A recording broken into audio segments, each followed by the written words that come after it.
Mais tu veux que nous soyons des enfants revêtus de ta gloire. Amen. Je te remercie et je te bénis pour cette gloire que tu veux nous communiquer. Amen. Amen. Amen. De Dieu. Donc j'ai préparé ce message. Ça fait plus d'une semaine que j'ai préparé ce message, je l'ai fini ce matin. Dieu est bon et il nous donne la nourriture en notre temps. Et nous avons besoin de la recevoir et d'être bien nourris, d'être forts, d'être victorieux. C'est le plan de Dieu. C'est pas que ses enfants soient faibles, soient tristes, soient pauvres, soient malades, soient désespérés, soient abattus. Mais la volonté de Dieu, c'est que ses enfants soient victorieux. Parce que Jésus, il a payé à la croix, le Golgotha, pour que nous soyons victorieux. Donc, je vais parler ce matin de la foi triomphante. Et on a vraiment besoin d'une foi triomphante. Donc, l'objectif, c'est pas de recevoir la guérison, hein, pour un chrétien, mais de ne plus être malade. C'est-à-dire avoir la santé. La santé, c'est mieux que la guérison. Si vous êtes malade, bien sûr, c'est bon de recevoir la guérison. Dieu veut vous guérir, parce qu'il nous a promis qu'il nous guérirait dans sa parole. Donc, Dieu a créé les gens, les aveugles, pour qu'ils voient. Enfin, il ne les a jamais créés aveugles. Mais il a créé les gens pour qu'ils voient. Hein. Il nous a donné des oreilles pour entendre.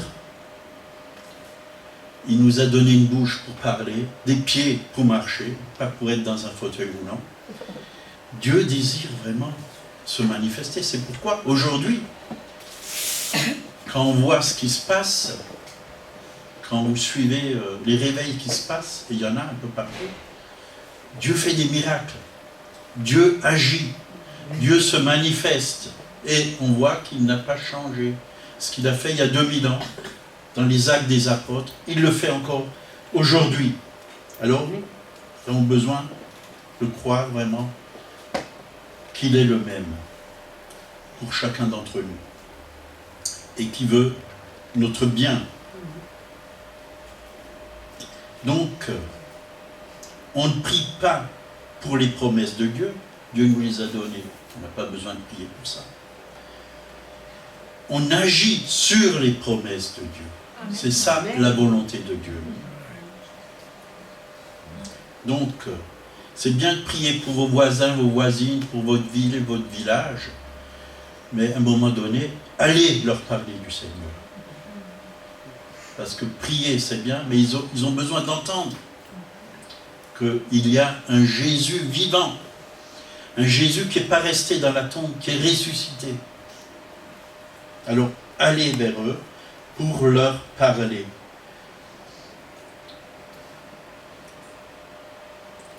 C'est vrai que les gens n'ont pas de Bible à lire, la plupart n'ont pas de Bible.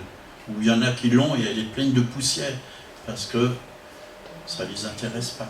Mais soyez des Bibles vivantes, des lettres où ils peuvent lire en nous voyant vivre, où ils peuvent lire l'Évangile, c'est-à-dire la bonne nouvelle.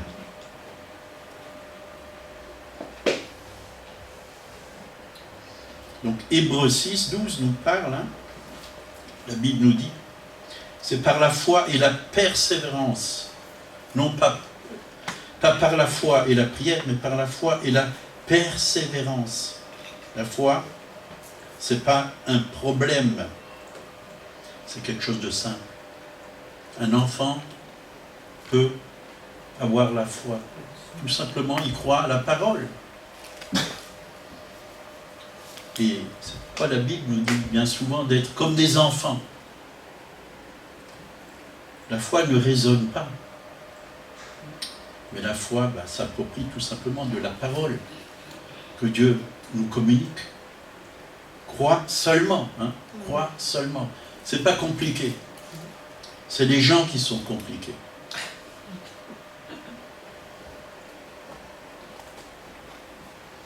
Et c'est vrai que vous avez entendu Jésus dire à Pierre, hein, il a dit, j'ai prié pour toi afin que ta foi ne soit pas défaillante.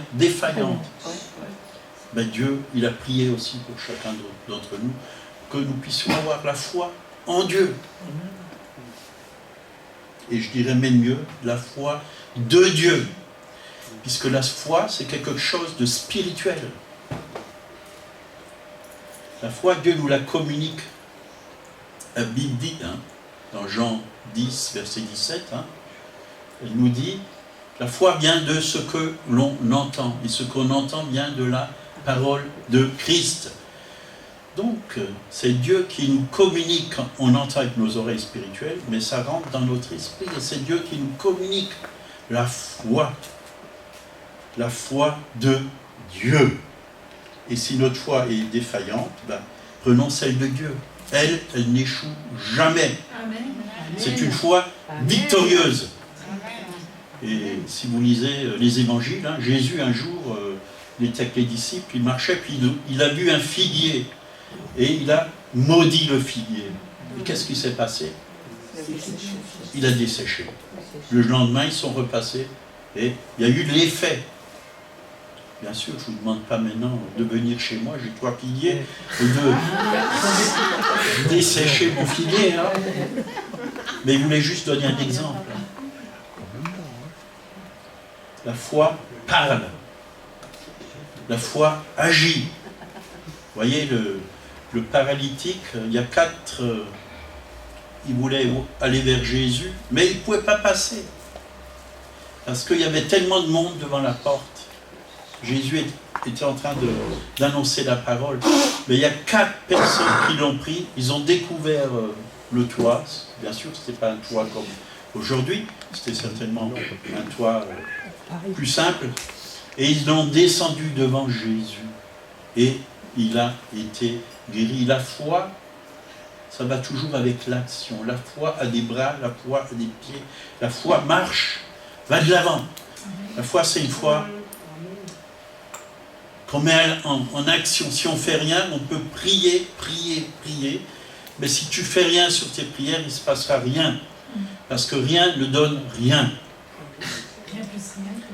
Même Dieu, quand il a créé la terre, il ne l'a pas fait avec rien, il l'a fait avec sa parole. Amen. Et quelque chose s'est produit. Et j'aime bien l'apôtre Paul, hein, parce que lui, il l'a dit dans Galates 2, 20, on va le lire. Galates 2, 20, ça c'est vraiment un verset clé pour la foi.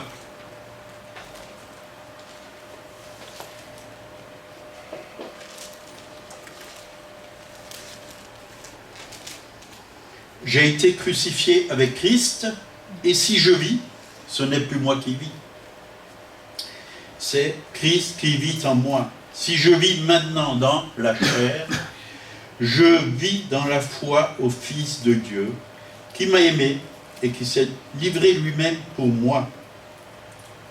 Je vis dans la foi au Fils de Dieu. Pas dans sa propre foi, mais dans la foi au Fils de Dieu. C'est Dieu qui nous communique la foi. Et ça, c'est important de le savoir. Par notre propre foi. C'est la foi de Dieu. Et il nous la communique bien.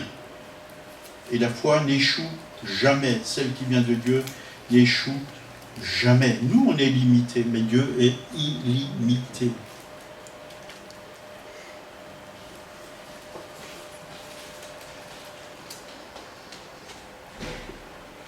Donc la Bible nous dit, dans Éphésiens 2, 8, que nous sommes sauvés par la grâce, par le moyen de la foi.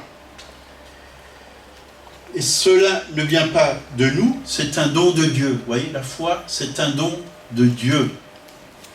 Donc, si vous avez été sauvés, c'est que vous avez la foi.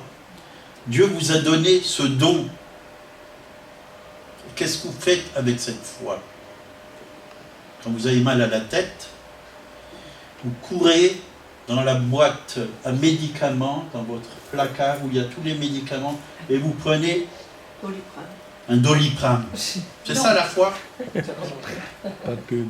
Et un jour, j'étais à Belfort, puis je disais que je ne prenais pas de Doliprane ou Aspro, dans le temps c'était des Aspro, et que quand il y avait une douleur qui venait, je la chassais au nom de Jésus. J'ordonnais à cette douleur de partir. Puis quelqu'un est venu 2 ans après, j'étais dans la même église, et m'a dit, j'allais toujours dans la boîte à médicaments et je prenais un Aspro ou un Doliprane. Il m'a dit, j'ai fait ce que tu as dit et ça marche. Donc, si ça marche pour moi, si ça marchait pour lui, ça marche aussi pour vous. Amen. Amen. Et moi, je sais que ça marche. Je le vis. Mais gloire à Dieu, c'est très rare que j'ai mal à la tête. Ça fait des années que j'ai plus mal à la tête. Donc la foi est un don de Dieu. C'est pourquoi l'apôtre Paul, il a dit à son fils spirituel, Timothée, dans Timothée 6,12, combat le bon combat de la foi. Le bon combat de la foi. C'est-à-dire qu'il y a un bon combat de la foi. S'il y en a un bon, c'est qu'il peut en avoir un mauvais. La foi s'appuie sur Dieu, sur les promesses de Dieu, sur la parole de Dieu. C'est ça le bon combat de la foi, sur ce que Dieu a déjà accompli en Jésus-Christ. Est-ce qu'on a besoin de demander chaque jour la paix, la joie, l'amour? Non. Il nous l'a déjà donné en Jésus-Christ. Nous avons déjà la paix. Nous avons déjà cet amour. C'est en nous. Manifeste ce que tu as reçu. Donne ce que tu as reçu. Saisis ce que tu as reçu. Le diable, il va te dire, ah oui, mais tu as besoin de plus d'amour, tu as besoin de plus de joie, tu as besoin de plus de ci, tu as besoin de plus de ça. Mais tu as déjà tout reçu en Jésus-Christ. C'est en toi, c'est à l'intérieur de toi, c'est dans ton esprit. Réjouis-toi dans le Seigneur. Réjouis-toi. L'apôtre Paul l'a bien dit, réjouissez-vous toujours dans le Seigneur. Toujours. Donc, tout le temps. S'il l'a dit, c'est qu'on peut le faire. Parce que cet esprit de joie est en nous. Est en nous. Il y a des difficultés, ben, souris devant tes difficultés. Tu as un problème. Au lieu de regarder le problème et de se lamenter, ben, souris devant ce problème et dis-lui, Dieu est plus grand que toi. Il a la solution. Amen. Réjouis-toi. Parce que ce n'est pas le problème qui va t'écraser. C'est toi qui vas écraser tous tes problèmes. Avec la foi de Dieu. Amen. Et à la fin de sa vie, il a dit toujours à Timothée, 2 Timothée 4, verset 7, « J'ai combattu le bon combat, j'ai achevé la course, j'ai gardé la foi. » Garder la foi. C'est que c'est précieux. S'il l'a gardé, c'est que la foi, pour lui, avait beaucoup de valeur. C'est quelque chose de précieux. On garde ce qu'on aime. C'est précieux. Donc on ne se bat pas pour remporter la victoire, mais on va de victoire en victoire. De victoire en victoire. Parce que Jésus, il a déjà remporté la victoire à la croix de Golgotha. La Bible dit que nous sommes plus que vainqueurs par celui qui nous a aimés. Plus que vainqueurs. Alors, si c'est plus, c'est un triomphe. C'est pas nous qui avons remporté la victoire. Et on n'a pas besoin de remporter la victoire. C'est lui qui l'a remporté pour nous et il nous a donné sa victoire. Nous sommes plus que vainqueurs par celui qui nous a aimés. Et on va de victoire en victoire. C'est-à-dire les victoires. C'est sur les œuvres des ténèbres.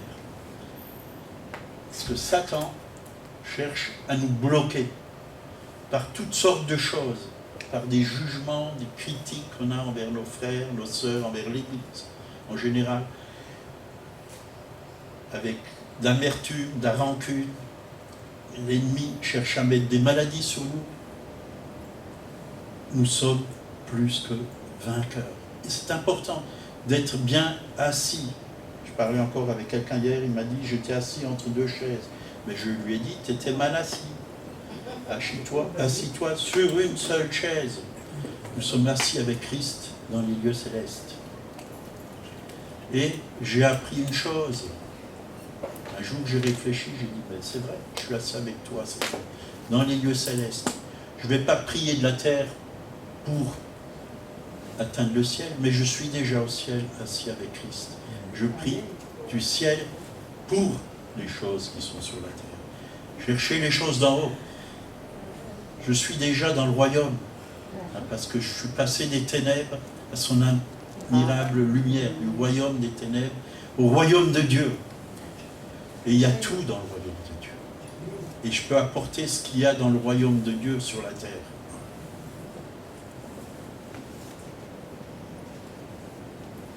Je n'essaye pas d'avoir des bénédictions, mais je découvre à tel point que je suis déjà béni en Jésus-Christ. C'est beaucoup mieux. Je suis béni. Je suis béni. Vous êtes béni. Notre problème, c'est bien souvent l'ignorance. Et je pense toujours à cet homme qui était dans ce bateau, hein, cet escroc bateau, comment il s'appelle? Le Titanic. Et tout le monde, je vous ai déjà raconté l'histoire, mais c'est bien que je vous la raconte tout à nouveau. Cet homme, à midi, il rentrait dans sa chambre et il se mangeait des sandwichs, des choses comme ça. Puis les gens, ils disaient, tiens, il n'est pas venu manger à midi avec nous. Le soir non plus, il n'est pas venu. Puis vers la fin du séjour, hein, quelqu'un lui a dit, mais pourquoi tu ne viens pas manger avec nous? Il a dit, ben, écoutez, je n'ai pas assez d'argent, hein, pour me payer le repas au restaurant. Puis la personne lui a dit, mais c'était compris dans le prix du billet. Pourquoi tu n'es pas venu? Ben, tout est accompli. Jésus a payé pour vous, pour vos péchés, pour vos maladies. C'est compris. La guérison est comprise pour vous. La bénédiction est comprise pour vous. La paix, la joie et toute chose. Il nous a tout donné en son Fils. Le Père nous a tout donné en son Fils, Jésus. Il nous a rachetés. Rachetés. Il nous a sortis des ténèbres où on était pour nous mettre dans sa lumière. Est-ce que dans sa lumière, dans son royaume, il y a des craintes? Est-ce qu'il y a des peurs? Est-ce qu'il y a des doutes? Est-ce qu'au ciel, il y a des disputes, des critiques? Non. Que ta volonté soit faite sur la terre comme au ciel. Au ciel, les gens s'aiment, se respectent, s'honorent les uns les autres. Louent Dieu. Est-ce qu'il y a des plaintes, des murmures comme le peuple d'Israël? Non. Ben, réalisez tout ce qui se passe là-haut. Ben, la volonté de Dieu, que ce qui se passe au ciel, ça puisse se passer sur la terre. S'il y a des démons sur la terre, au ciel, il n'y en a pas. Ben, il faut les expulser. S'il y a des maladies, il faut prier pour que les malades soient guéris. S'il y a des disputes, ben, apportons le message de la réconciliation. Dieu pardonne encore. La croix est encore à l'œuvre dans chacune de nos vies. Et on a besoin de la croix chaque jour. Parce que on n'est pas encore parfait. Mais la grâce de Dieu veut nous rendre parfaits. C'est ça qui est merveilleux. Jésus n'est pas venu pour des gens parfaits. Il est venu pour des personnes imparfaites comme moi. Et ce qui est imparfait en moi, il veut le rendre parfait. N'est-ce pas merveilleux?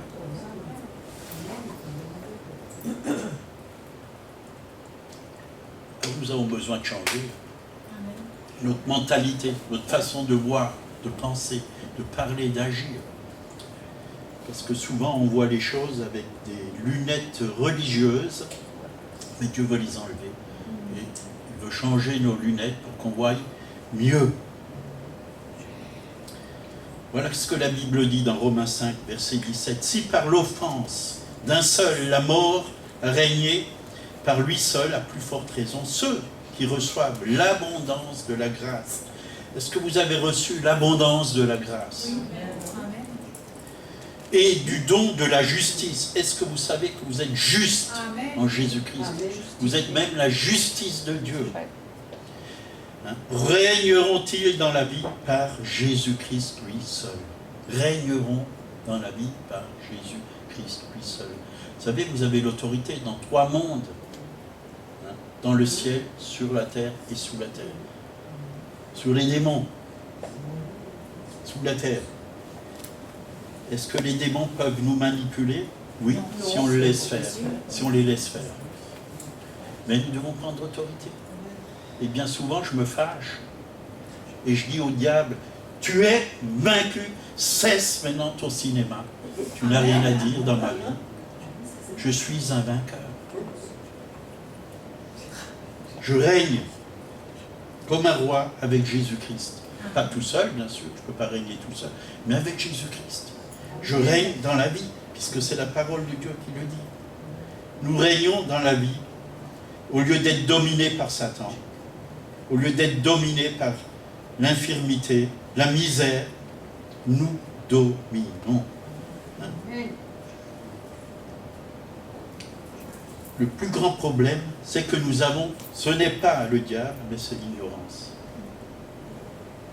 Le diable, qu'est-ce que Jésus a fait? Il l'a vaincu à la croix de Golgotha. C'est un ennemi vaincu. Pour nous qui croyons en Jésus-Christ. Pas pour les gens du monde. Pour les gens du monde, il est à l'heure. Et pour nous, il essaye de se mettre à l'heure, si on est ignorant. Il n'a que la place dans notre vie qu'on lui donne. Jésus, il a dit, il n'a rien en moi. Est-ce qu'il a quelque chose en vous? Est-ce qu'il a affaire avec vous, le diable? Moi, je ne parle pas au diable. Quand je lui parle, c'est pour le chasser, c'est tout. Je n'écoute pas parce que c'est un voleur, un menteur. Il ne vient que pour voler, égorger, détruire. Mais je parle à Dieu. Il y a un serviteur de Dieu, quelqu'un qui est venu le voir, et il lui a dit, est-ce que vous croyez au diable? Je lui ai dit non. Je crois en Dieu. Je sais qu'il existe, mais je ne crois pas en lui. Parce que c'est qu'un menteur, un voleur, un charlatan. Je n'ai pas besoin de croire à lui. Je ne suis pas ignorant, bien sûr. Je sais qu'il existe. Je sais qu'il est rusé. Mais je sais que Dieu est beaucoup plus grand. Et je sais qu'il est sous mes pieds. Et que je marche dessus. Parce que Jésus a dit, dans Luc 10, verset 19, hein, je vous ai donné le pouvoir de marcher sur les serpents et les scorpions. Et sur toute veut dire toute, la puissance de l'ennemi. Et rien ne peut vous nuire. Rien ne peut vous nuire. Alors, quand j'entends souvent les gens qui me disent « le diable m'a fait ci, le diable m'a fait ça ben, », c'est parce que tu lui as ouvert la porte. Il a eu l'autorité dans ta vie, il a eu du pouvoir dans ta vie. C'est déjà arrivé aussi. Je ne suis pas un héros. Oui, en Jésus-Christ, je suis un héros, mais pas de moi-même. Moi-même, je suis faible. Moi-même, je suis incapable. Je ne peux rien faire. Sans lui, je ne peux rien faire. Mais je puis tout par celui qui me fortifie. La parole de Dieu. Donc nous avons bien besoin de nous replacer dans la parole de Dieu. D'être bien assis dans ses promesses, dans sa parole. Connaître notre identité en Jésus-Christ pour affronter chaque situation dans la vie. Si tu es ignorant et que tu ne sais pas que Dieu veut te guérir, un jour j'ai rencontré une chrétienne, s'était cassé le bras. Et je lui ai dit, tu veux que je prie pour toi? Elle m'a dit, oh surtout pas. Elle m'a dit, c'est Dieu qui a permis, et c'est une bénédiction, hein, parce que ça me permet d'être à la maison et de chercher Dieu maintenant. Et merci Seigneur. Hein. Je dis, je ne crois pas que Dieu veut ça là. un bon père, est-ce qu'un bon père veut que ses enfants se cassent un bras ou une jambe ou toutes ces choses? Non, non. Ben, j'ai parlé du ministère des anges il n'y a pas longtemps, il y a peut-être 15 jours ou 3 semaines, je ne sais plus. Mais on a vraiment besoin de savoir qui ils sont, de savoir qu'on est gardé, qu'on est protégé. Parce que l'ennemi chercherait vraiment des accidents et toutes sortes de choses. On a souvent évité les accidents, même quand on était en Italie, on en a évité. Mais on a vu vraiment que Dieu envoie ses anges. Il y a des dangers sur la route, mais Dieu envoie des anges. Qu'on peut être gardé, qu'on peut être protégé. On a besoin de connaître toutes ces choses.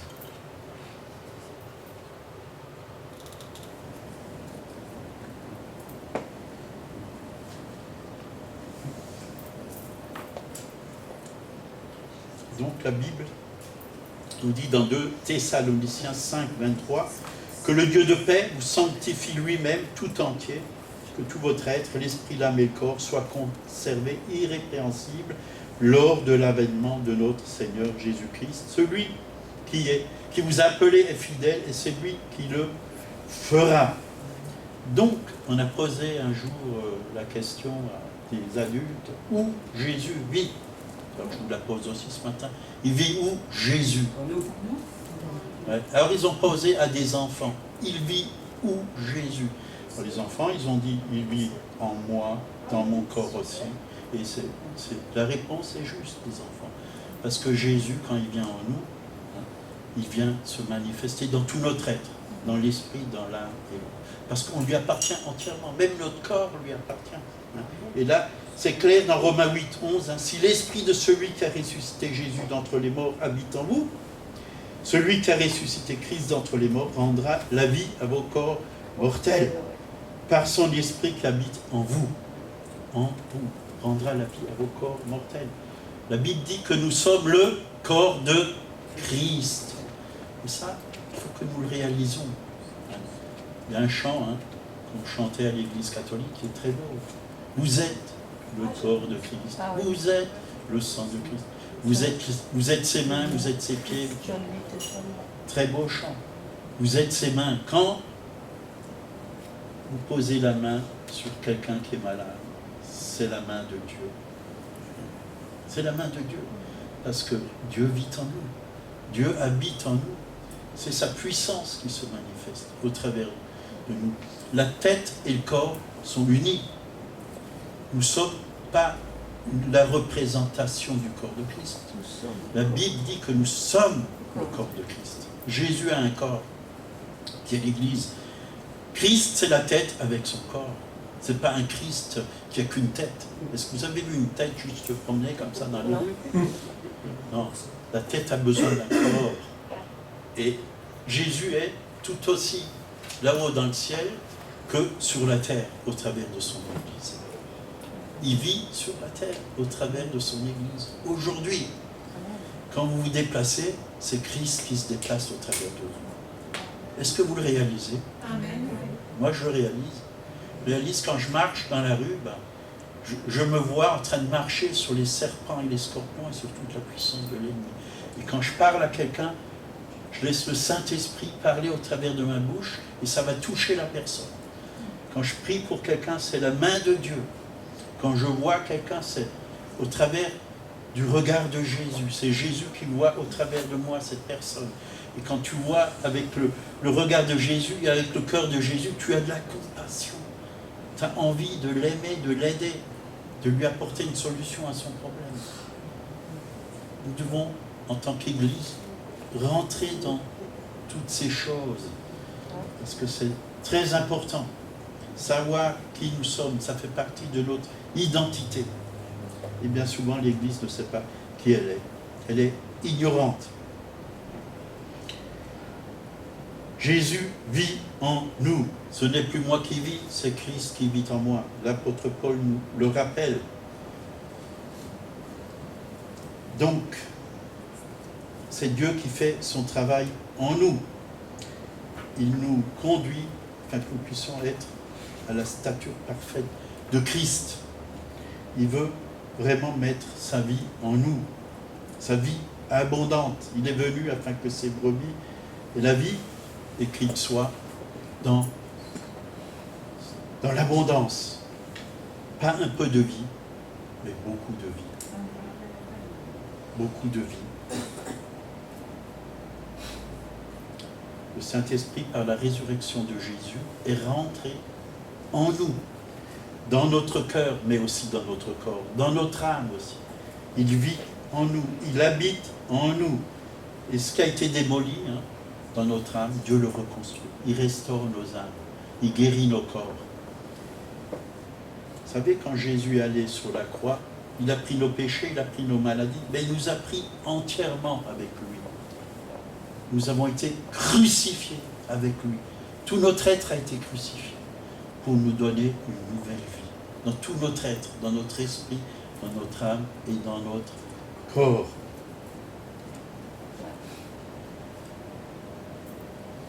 Donc Dieu verse en abondance sa vie dans notre corps mortel. Est-ce que vous le croyez?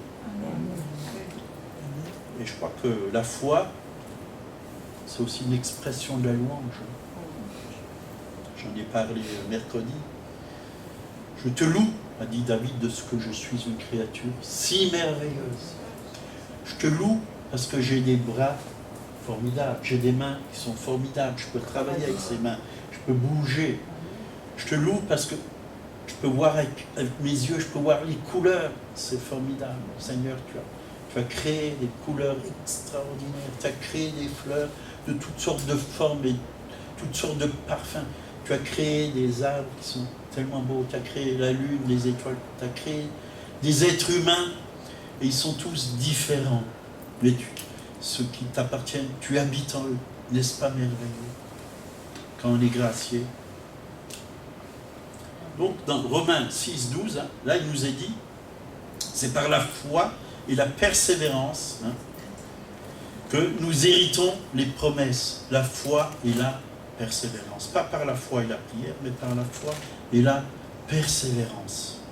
La persévérance. Percez et vous verrez. Percez et vous verrez. Parfois les murs sont tellement gros qu'il faut percer, percer, percer. C'est comme si vous preniez une masse et vous voulez casser un mur. C'est pas du premier coup. Parfois il faut 100, 200 coups, 300 coups, jusque le mur casse. Mais un jour ça casse. Ça casse. Héritez. Vous héritez les promesses de Dieu. Quand vous héritez, est-ce que c'est toujours par des efforts? Non. C'est parce que tu le reçois. Tu reçois. Un héritage, c'est pas quelque chose que tu as mérité. C'est quelque chose que Dieu te donne. Mais parfois, c'est vrai qu'il y a tellement de ténèbres qu'on puisse voir clair. On a vraiment besoin du combat de la foi sur ces ténèbres, qu'on puisse voir clair. On ne voit pas toujours le chemin devant nous. Parfois, c'est pas clair. C'est pas clair dans nos pensées. On ne sait pas exactement ce que Dieu veut. Il y a vraiment l'ennemi qui vient obscurcir le chemin. Mais la Bible dit qu'il aplanira nos sentiers. Il aplanira nos sentiers. La foi et la persévérance, qu'on hérite des promesses de Dieu. Il a déjà tout pourvu, puisqu'on est héritier. Et c'est quoi la foi? C'est une question. As-tu ta propre révélation de la foi? Ou alors, tu attends d'avoir des autres la révélation de la foi? Moi, je crois que chacun doit découvrir. Vous savez, la foi, c'est quelque chose de tellement grand qu'on pourrait écrire des centaines de livres sur la foi. Il y a tellement de choses dans la Bible sur la foi. Je sais qu'au début de ma conversion, j'ai beaucoup étudié la foi. J'ai vraiment recherché la foi. J'ai lu des livres. Mais quand tu découvres toi-même comment avoir la foi, c'est ça qui est le plus beau. Quand toi-même, tu as des convictions de Dieu, comment tu peux vivre ta foi, manifester ta foi, être un vainqueur en Jésus-Christ. C'est très important. L'important, c'est pas ce que les autres te disent. Oui, c'est bon d'écouter les autres, tu peux apprendre des autres. Dieu parle au travers des autres. Mais l'important, c'est ce que Dieu te dit, personnellement. Ce qu'il veut te donner, personnellement. Ce qu'il veut te faire vivre, personnellement. Hein? L'expérience que tu as. L'apôtre Paul, il avait cette expérience. Hein? Il a dit, la vie que je vis dans ma chair, je la vis par la foi au Fils de Dieu. Est-ce que tu vis par la foi? Ou alors tu crois que c'est simplement les hommes que Dieu appelle à voyager, à aller en mission, qui doivent vivre par la foi? Moi, j'ai tout de suite su que Dieu voulait que je vive par la foi dès le premier jour de ma conversion, quand j'ai rencontré le Seigneur. Que je devais marcher par la foi. Dans tout ce que j'entreprends, je devais marcher par la foi. Je ne devais pas m'attendre à ce que ce soit mon patron qui soit mon pourvoyeur, mais Dieu. Dieu. Bien sûr, Dieu agit au travers de mon patron. Il peut pourvoir au travers de mon patron. Mais c'est Dieu qui pourvoit, ce n'est pas mon patron.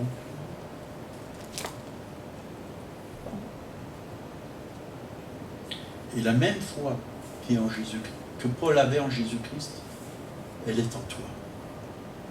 Tu as le même Dieu. Tu as le même Dieu. Ce qu'il a pu faire avec lui, il peut le faire avec toi. Dans Proverbe 4, verset 20, hein, mon fils, on peut mettre ma fille, hein, parce que quand Salomon a écrit mon fils, je pense qu'il voyait les êtres humains. Sois attentif à mes paroles, prête l'oreille à mes discours. Vous voyez, la foi vient des paroles de Dieu, de ce que Dieu dit, qu'il ne s'éloigne pas de tes yeux. Hein? La foi des yeux. Garde-les au fond de ton cœur. La foi a un cœur. Car c'est la vie pour tous ceux qui les trouvent. C'est la santé pour tout leur corps. La santé pour tout leur corps. N'est-ce pas merveilleux? Garde ton cœur plus que toute autre chose, car c'est de lui que viennent les sources de la vie. Vous voyez, Dieu a tout accompli à la croix. Est-ce que Dieu vous voit malade? Est-ce que Dieu vous voit pécheur? Est-ce que Dieu vous voit prisonnier de liens?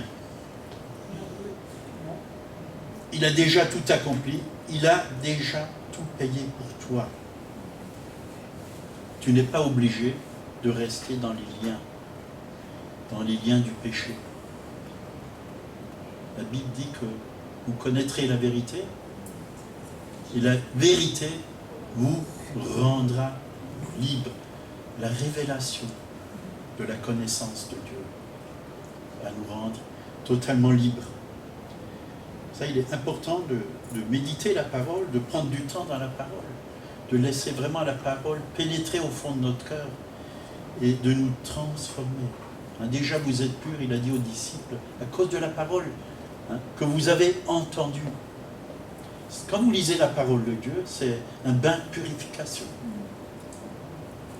Un bain de purification. Tout ce qui n'est pas de Dieu, quand vous vous remplissez de la parole de Dieu, quand vous vous remplissez du Saint-Esprit, parce que dans la parole, il y a aussi l'Esprit, tout ce qui n'est pas à la gloire de Dieu remonte à la surface et c'est là où vous pouvez vous en dégager, remettre toutes ces choses au Seigneur, vous en libérer et rester dans la pureté que Dieu vous donne. La Bible dit qu'il nous a déjà délivrés de la puissance des ténèbres et qu'il nous a déjà transportés dans le royaume du Fils de son amour. Dans le psaume 103, vous voyez, pourtant ça c'est l'ancienne alliance. 103 verset 3, c'est lui qui pardonne toutes tes iniquités, qui guérit toutes tes maladies. C'est lui. Déjà David, il avait la révélation d'un Dieu qui guérissait toutes tes maladies. Toutes tes maladies. Bien sûr, aujourd'hui, on n'ose pas prêcher ces choses, parce qu'il y a tellement de gens malades, on a peur même de les troubler en leur disant ces choses. Enfin, moi, je ne dis pas que j'étais jamais malade, mais je sais que Dieu guérit. J'étais déjà dans des souffrances terribles, je peux vous le dire, et ma femme peut vous le dire. Hein. Quand j'ai eu ce problème, un matin, je me suis levé, puis je tenais plus sur les pieds, je suis tombé. J'étais assis dans ma chambre, j'avais mal au dos, mais tellement mal que je ne pouvais plus bouger, quoi. Et puis le diable m'a dit, aujourd'hui, tu n'iras pas travailler, c'est foutu, tu vas appeler le médecin. Et d'un coup sec, je me suis levé, j'ai dit, au nom de Jésus, je suis guéri, je suis parti. Je me suis habillé, je suis parti travailler, plus aucune douleur. Plus aucune douleur. Parole de Dieu, ça fonctionne. Et j'ai dit, et tu ne reviens plus. Tu ne reviens plus. C'est lui qui délivre ta vie de la fosse. Tu es peut-être dans une fosse, mais Dieu veut te délivrer. Dans cette fosse, ça peut être toutes sortes de problèmes. Qui te couronne de bonté et de miséricorde. Vous vous rendez compte? Bonté et miséricorde. C'est lui qui rassasie de bien ta vieillesse. Ça, c'est pour moi. Vieillesse peut être à l'extérieur, mais à l'intérieur, c'est la jeunesse. Hein? Il te fait rajeunir comme l'aigle. Est-ce que tu as un aigle ou une poule? Une poule, ça ne vole pas haut. Un aigle, c'est l'oiseau qui vole le plus haut et qui voit les choses d'en haut.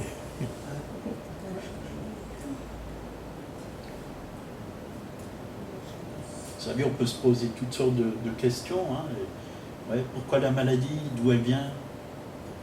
La maladie est rentrée dans le monde quand l'homme a péché, comme quand l'homme a chuté. Hein.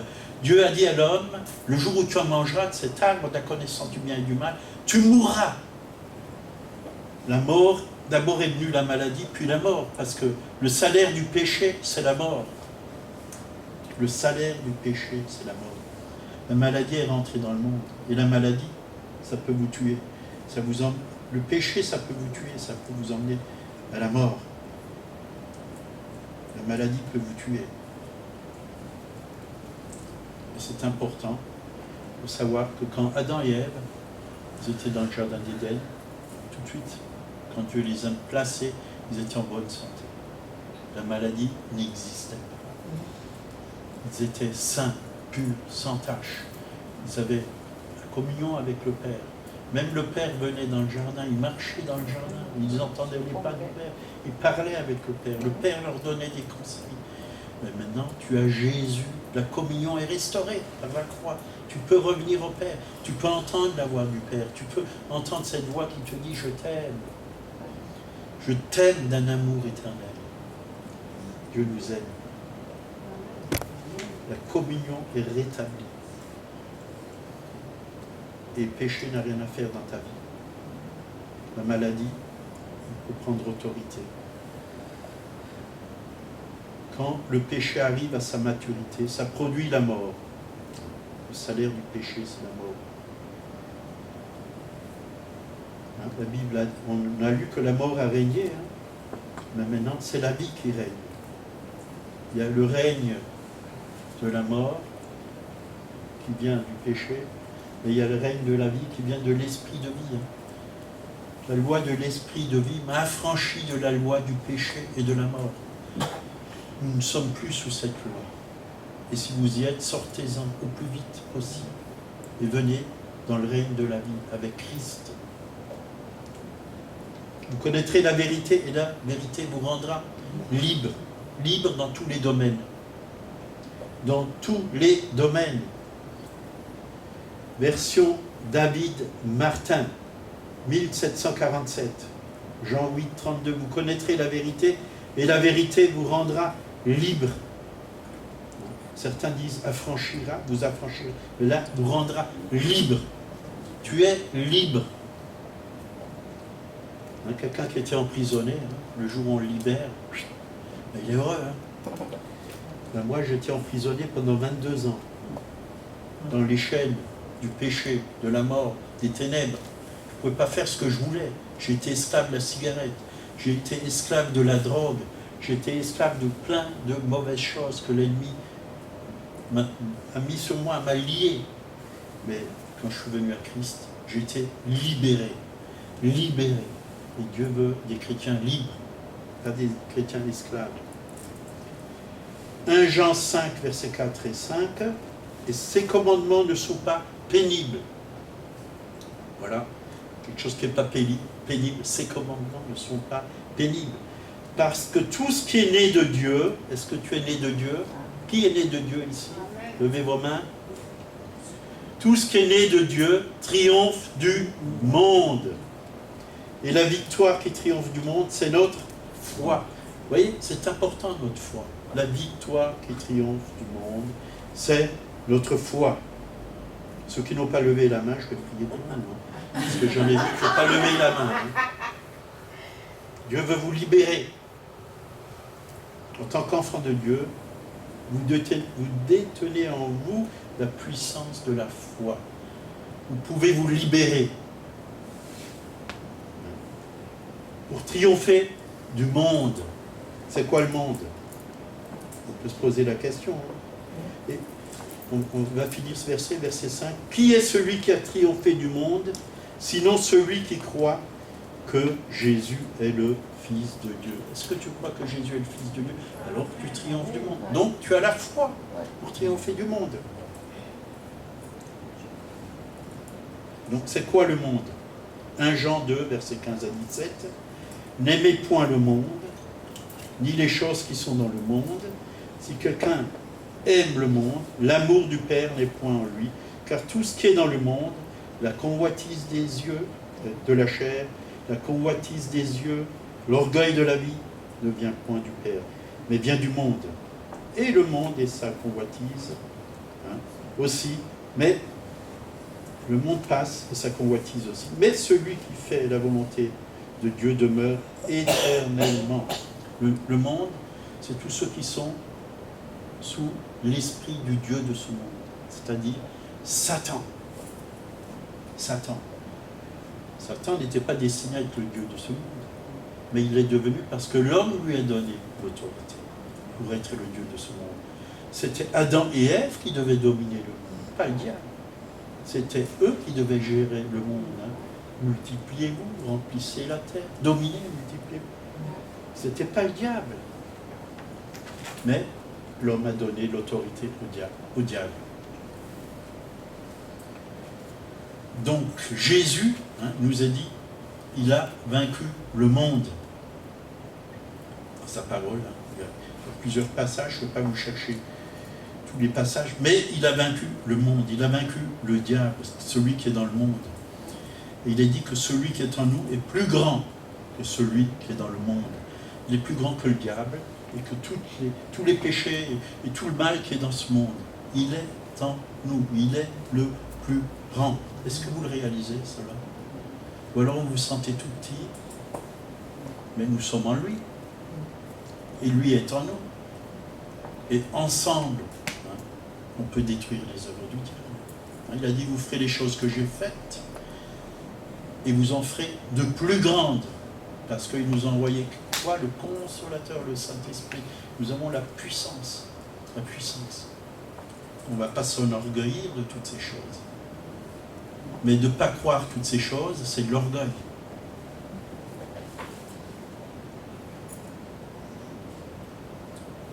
Simplement, nous devons dire, Seigneur, sans toi je ne peux rien faire, mais je puis tout avec toi. Et c'est vrai. Philippiens 3, 18, là il nous a dit, car il y en a plusieurs qui marchent en ennemis de la croix de Christ. Je vous en ai souvent parlé, et j'en parle encore maintenant, encore en pleurant. Leur fin sera la perdition. Ils ont pour Dieu leur ventre. Ils mettent leur espoir dans ce qui fait leur honte. Ils pensent aux choses de la terre. Pourquoi vivez-vous? On ne va pas s'installer éternellement sur la terre. On n'est que de passage. On est des pèlerins. Notre demeure, elle est là-haut. 1 Jean 5, 19 nous dit clairement, nous savons que nous sommes de Dieu. Nous sommes nés là-haut, d'en haut. Et si nous sommes sur cette terre, on vient du royaume sur cette terre. On vient d'en haut. On vient pour apporter le royaume. On vient pour détruire les œuvres du diable. On vient de Dieu. Et la Bible dit que le monde entier est sous la puissance du malin. Toute l'humanité, elle est divisée en deux. Ceux qui sont de Dieu, le royaume, qui viennent d'en haut, qui viennent de Dieu, et ceux qui viennent du malin, qui sont en bas avec le malin. Et ceux-là, ils ont besoin de délivrance, ils ont besoin que leurs yeux s'ouvrent. Et je pense que nous, en tant que croyants, on peut être un témoignage et leur apporter la lumière dont ils ont besoin.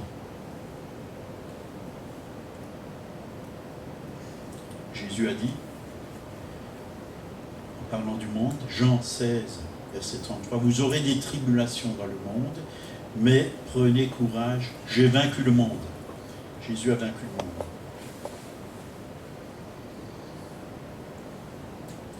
Donc on va finir.